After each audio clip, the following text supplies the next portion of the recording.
नमस्कार दोस्तों, स्वागत है आपका इस नए वीडियो में। तो आज हम एक नई प्रॉब्लम सॉल्व करेंगे। हमारी प्रॉब्लम है remove duplicates from sorted array. तो अक्सर ये डेटा स्ट्रक्चर या तो आप जावास्क्रिप्ट पे जब इंटरव्यू देने आते हैं तो ये अक्सर पूछी जाती है, डुप्लीकेट्स हटाना सबसे बहुत ज़्यादा ये पूछी जाती है।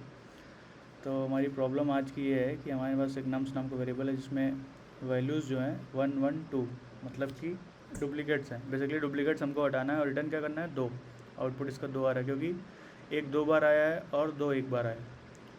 तो हमें बेसिकली जो 2 बार आया है मतलब जो भी डुप्लीकेट्स वो आ रहे हैं उनको काउंट नहीं करना है। जो भी एग्जैक्ट वैल्यू है जैसे 1 2 तो हमें 2 रिटर्न कर देना है। जैसे यहाँ पे 5 होगा, यहाँ रिटर्न हमको क्या करना है 5। जैसे 0 2 बार आया है, 1 3 बार आया है, 2 2 बार आया है, 3 2 बार आया है। बट हमें एग्जैक्ट वैल्यू क्या होगी, 0 मतलब 1 ये हो गया, 2 ये हो गया, 3 ये हो जाएगा, 4 ये हो जाएगा, 5। तो रिटर्न हमें क्या करना है 5।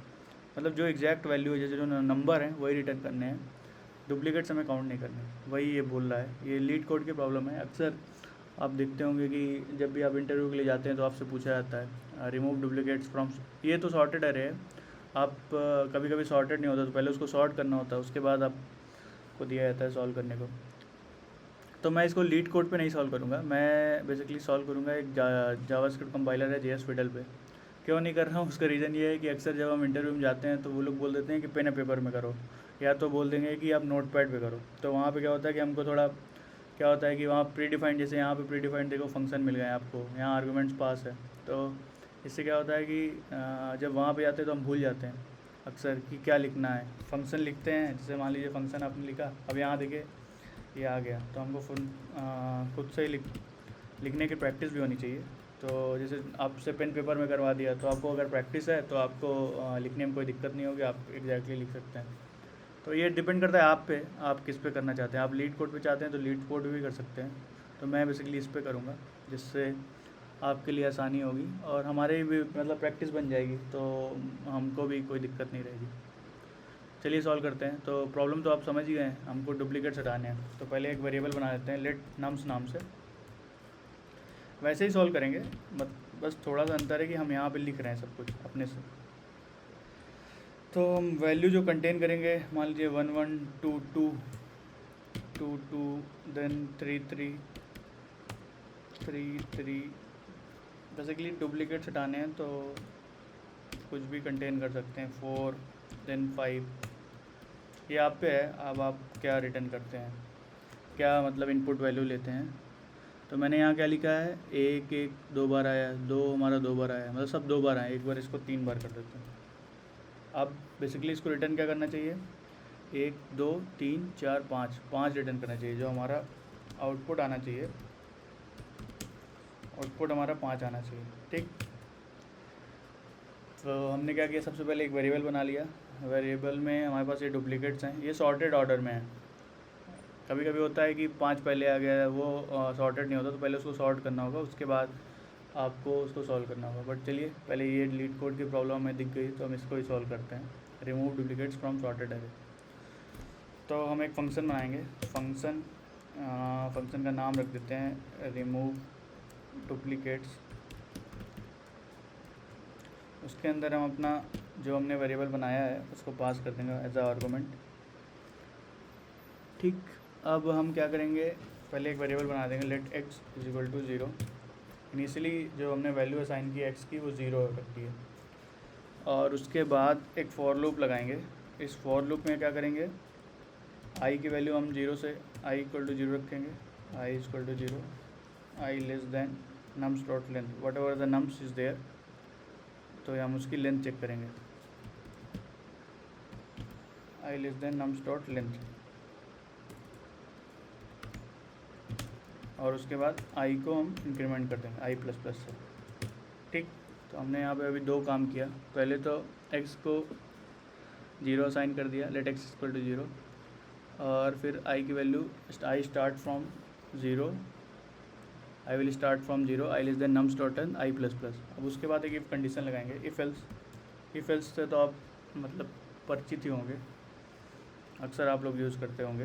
तो if nums of i is greater than nums of x, अगर नम्स ऑफ i की वैल्यू बड़ी है नम्स ऑफ x से, तो क्या करेंगे, x इक्वल टू x+1 कर देंगे और उसके बाद क्या करेंगे, नम्स ऑफ x को नम्स ऑफ i में साइन कर देंगे, मतलब उसके इक्वल कर देंगे, उसमें डाल देंगे बेसिकली। ये था हमारा प्रोग्राम। तो आई थिंक हमने सही लिखा है। अब लास्ट में क्या करते हैं, रिटर्न करा देते हैं। फंक्शन को रिटर्न भी कराना होता है ना, तो रिटर्न क्या करेंगे, x+1 कर देंगे। ठीक, चलिए अब चेक कर लेते हैं हमारा प्रोग्राम चल रहा है, रन कर रहा है कि नहीं। कॉन्स्ट एक रिजल्ट नाम से हम वेरिएबल बना लेते हैं और इस फंक्शन को हम कॉल कर देते हैं।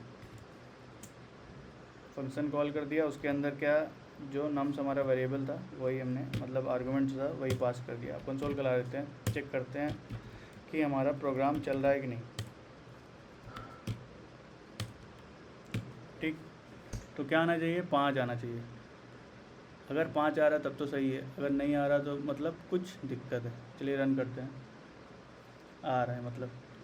और फिर से इसको दूसरे केस के लिए एंटर कर लेते हैं। मान लो आपके पास 1 2 2 3 है, तो अब आउटपुट क्या आना चाहिए, 3 आना चाहिए ना। ठीक है, तो काम कर रहा है। तो आज की हमारे पास ये प्रॉब्लम थी, ये लीड कोड में हमको सॉल्व करना था। आप लोग लीड कोड में सॉल्व करिए और बताइए सबमिट करके कि और कैसे इसको बेटर अप्रोच से सॉल्व कर सकते हैं और क्या क्या इसमें यूज़ कर सकते हैं। How can we optimise this code. ये तो मैंने बेसिकली क्या किया, क्योंकि इंटरव्यू में अक्सर वो लोग बोलते हैं कि आपको वैसे यूज़ नहीं करना, प्री डिफाइंड फंक्शन जो जैसे कि वो बोल देंगे प्री डिफाइंड कुछ होते हैं फंक्शंस, उनको नहीं यूज़ करना, आप खुद से लिखना है। तो मैंने वही ट्राई किया खुद से लिखने का। इससे क्या हो गया, हमारी प्रैक्टिस भी हो गई और हमने बेसिक, जो बहुत ही बेसिक अप्रोच होता है, जैसे कि हमने यहाँ पे क्या किया, फॉर लूप लगाया। फॉर लूप से क्या किया, उसकी लेंथ चेक कर ली और उसको इंक्रीमेंट कर दिया। उसके बाद अगर नम्स ऑफ i की value is greater than nums of x है, तो x को क्या कर दिया, x+1 से इंक्रीमेंट कर दिया। और फिर क्या किया, उसके बाद x को i में डाल दिया, बस उसमें रिटर्न करा दिया। ये हमने एक प्रॉब्लम सॉल्व की। आप बताइए और कौन से तरीके से सॉल्व कर सकते हैं इसको।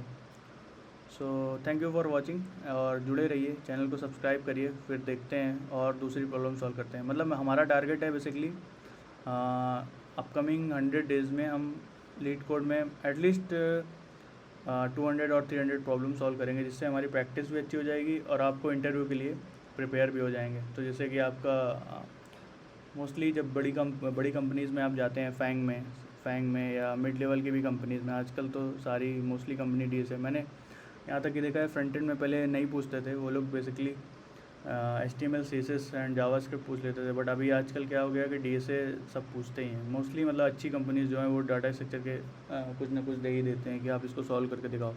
तो इससे क्या होगा, आपकी प्रॉब्लम सॉल्विंग की स्किल भी अच्छी हो जाएगी और आपको प्रैक्टिस भी हो जाएगी इंटरव्यू के लिए। तो thank you for watching, thank you guys.